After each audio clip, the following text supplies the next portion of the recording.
Okay, we're going to make some foil trees today. There's a few things you need at your table. First thing is your piece of paper and a pencil. You're going to write your name. And if I was in like Miss Dacus's class, I would put D1 for Dacus first grade. And then you are going to turn that paper over. Some other things you need for this project is simply the paint palette that I will have at your table and a piece of tin foil. And most of the work is with these little appendages. So we are going to make a tree today. So I'm going to take my brown and I'm going to use my old finger to paint me a tree.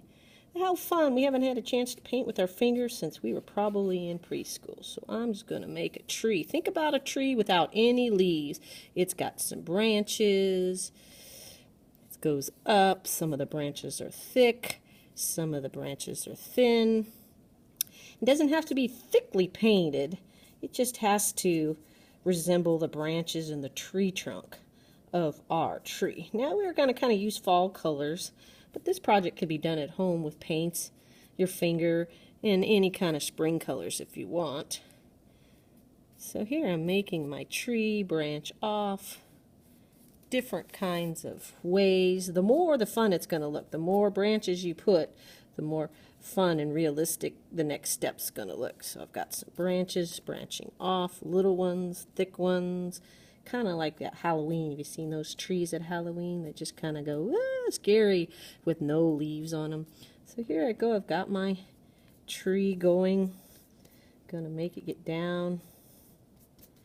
And I'm making those branches branch off everywhere to make it look like a real tree without its leaves. Alright, I'm about done. Looking pretty good. That's a pretty good tree, don't you think? Yeah.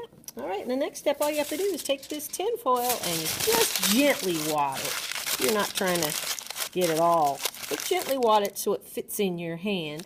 And then all you have to do is take the paint and dabble in it. Just do a little dabbling, and then you just kind of plop it all over there. If it's too thick, you just go back over. And I'm stamping, I'm printing my tree. Look how cool that looks.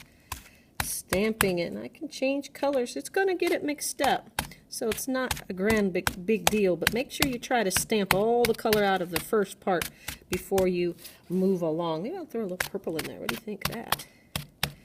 My stamp tree. I'm going to call it my tinfoil tree. That's what we're going to call it, my tinfoil tree. What do you think of that?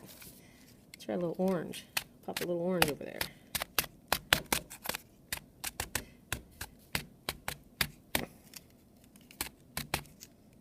Red. Kind of cool, huh? And there I have my tinfoil stamped tree. Are you ready? Set. Go.